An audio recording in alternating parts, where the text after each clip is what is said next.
America's Book Club host David Rubenstein and author Jodi Picoult viewed artifacts from the Folger Shakespeare Library's archive.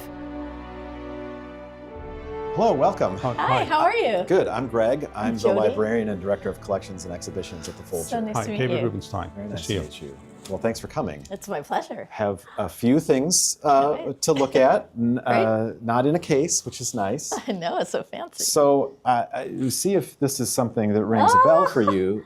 You know what this is. I've never seen an original of this. But you know what this Yes, is. this is Amelia's book, Amelia Massana's book. This is her book of poetry. She was the first published female author in England. That's incredible. 1611. Wow. And this is Did Shakespeare write that for her? this is it. I'm going to say no. Yes. Wow. To the Queen's most Yes. excellent majesty. Yeah. So, And she had all of the prefatory poems, and they wanted her to cut them because it was too long a book. That's incredible. and then Uh, to all all the virtuous ladies in general. So there you have it. and then we get into the really And then good you stuff. get into the good stuff. But so much preliminary material Yes. in a book like this so that everybody is properly thanked. Well, really, she just wanted their patronage. Of course. Right. You have to have funders. So This is incredible. Oh, this makes me so happy. excellent, excellent. There's nothing like seeing the real thing. Yeah, that's amazing. I had the great honor of being close to a folio when I was at Eton, Yes, but yes, I've yes. never seen that. So Fantastic. that's amazing. Excellent. I just want to. Yeah, that's right.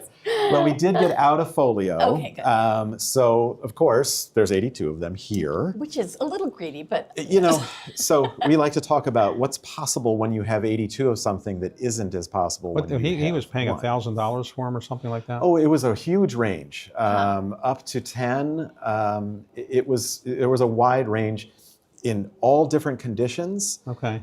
He was very determined to try to get a good price most of the time, so there was negotiation. Why didn't the back and forth. British kind of prohibit all these things from leaving the country?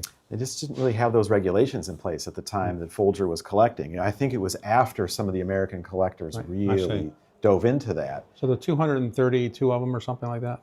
235. 35, and you have 82 of them, right? We have 82 of them. Okay. This is one of them. This one, so the Folgers, I think, approach was every single copy is different. This book was so important to them that they thought, because they're all different, we will someday learn something by bringing these all together, which creates this library. So, and they were right.